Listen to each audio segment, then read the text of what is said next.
Monday lunchtime, a school in the northern suburbs of Dhaka, Bangladesh.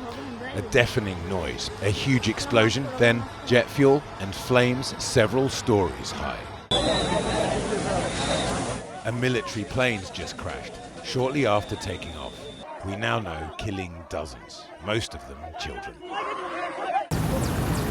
As helicopters and emergency teams arrived to try and get the injured to hospital, word soon spread to anxious parents. Had their children survived? My son managed to speak to us. He said he was heading towards their canteen when he heard a deafening sound. Then he realised his school shirt was on fire. He sprinted to the ground floor and jumped in the grass to douse it. He tore off his shirt and vest, which saved him from severe burns. In the melee, few had any real inkling what had just happened. Fragments of plane provided some clues, and students began to piece the story together.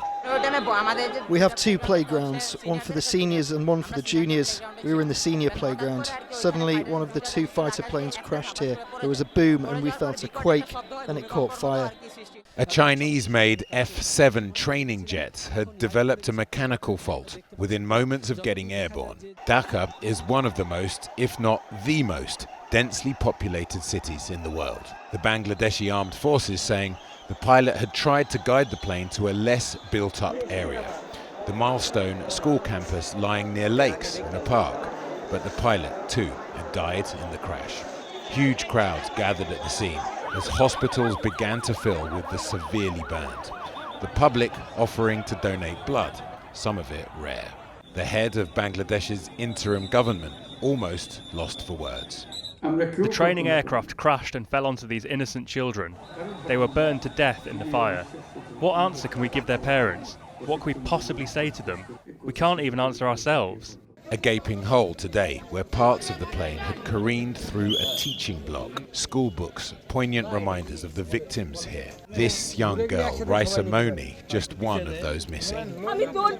I was running here and telling my mother, "Ma, the children are dying. They're dying." When I got here, I saw some children lying with their limbs spread out, some of their lifeless bodies scattered around. Can you save them? Tell me, will they ever be able to return to their parents' arms again? Plane crashes aren't that frequent in Bangladesh, and this is the deadliest for decades. The military's launched an investigation, but trust in politicians and leaders is low, and many fear the government will downplay this incident, maybe even lie about the numbers killed. Students today demanding compensation for the families and an end to the Air Force using what they called outdated and unsafe training planes.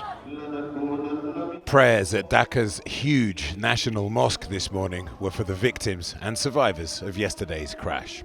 A day of national mourning has been declared, with flags flying at half-mast.